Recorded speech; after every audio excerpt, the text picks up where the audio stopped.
Ma'am हमारा तो मकसद यही है कि हम जो भी साफ और हफ्ज़ान सेहत के असूलों के मुताबिक खुराक है वो लोगों तक पहुंचाएं। इस हवाले से हमने पिछले पूरे एक महीने में मीट के हवाले से तकरीबन 6000 किलोग्राम मीट जो है वो डिस्कार्ड किया, क्योंकि वो हफ्ज़ान सेहत के स्टैंडर्ड्स पे पूरा नहीं उतरता था। मिल्क तकरीबन 22,000 लीटर हमने डिस्कार्ड किया, रावलपिंडी की बात कर रहा हूँ। और 1600 केजी के करीब स्पाइसेस हमने डिस्कार्ड की। इसी तरह से घी तकरीबन 300 केजी, गुटखा तकरीबन 2500 साशे, मुरब्बा जात जो हैं इसमें भी काफी इश्यूज थे, 5000 केजी के करीब हमने ये डिस्कार्ड किया। इसी तरह से कुछ एक्सपायर्ड आइटम्स कुछ 6500 के करीब। सही। तो आसिम साहब, ये जिन लोगों से ये तमाम सामान तल्फ किया गया उनके खिलाफ क्या कार्रवाई अमल दरामद में लाई जाएगी?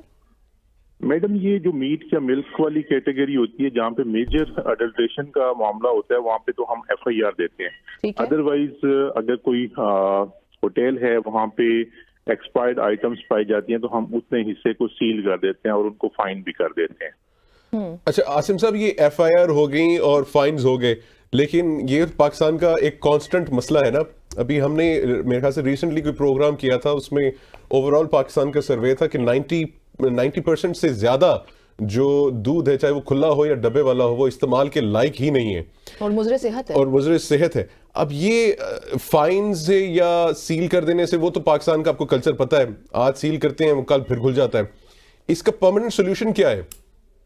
इसका परमानेंट सोल्यूशन दो है। एक तो ये चीज है कि आपको पता है पाकिस्तान के अंदर हम जब तक इंस्पेक्शन रजीम को ज्यादा नहीं करते, लोग अलर्ट नहीं होते। जो इस तरह के अडल्ट्रेशन माफिया है वो कॉशियस नहीं होते।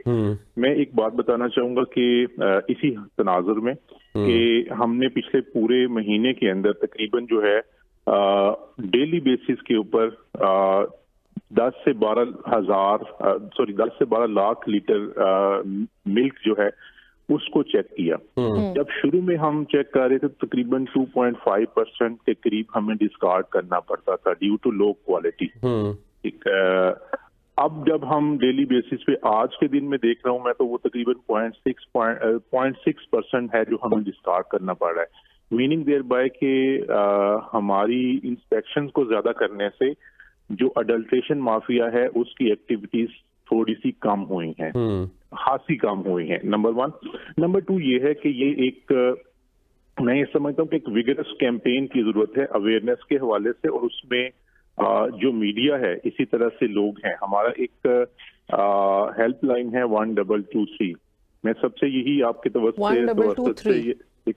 1223, ठीक है। इसके ऊपर हमें कॉल करके बता सकते हैं कि इस जगह के ऊपर, इस पेरिफेरी में, इस बिल्डिंग के अंदर दूध के हवाले से या किसी भी और जो स्पाइसेस हैं या ऑयल है, घी है, उसके हवाले से कोई अडल्ट्रेशन हो रही है तो हमारी टीम्स वहां पे जाएंगी और अगर तो वहां पे अडल्ट्रेशन हो रही हुई तो उनके ऊपर जो है ना वो नेसेसरी एक्शन करेंगी।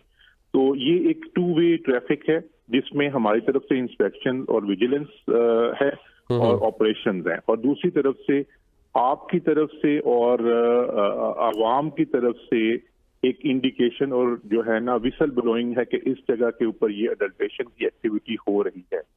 और मैं आपकी तरफ से ये भी बताना चाहूंगा कि पिछले एक महीने में हमने तकरीबन पूरे पंजाब में 30,000 किलोग्राम के करीब जो मीट है उसको तलब किया, क्योंकि वो एक्सपायर्ड था या तो मुर्दा था। मीनिंग देयर बाय कि हम 1 लाख से ज्यादा लोगों को उस जो खराब गोश्त है उसके खाने से बचाने में कामयाब हुए। Very good, very good. तो आई वुड रिक्वेस्ट कि बिल्कुल हमें PFA का साथ दें, हमें एनकरेज करें और पॉइंट आउट करें अगर कहीं पे भी कोई ऐसी एक्टिविटी नजर में आती है, सुनने में आती है, तो do point it out on 1223 which is our help.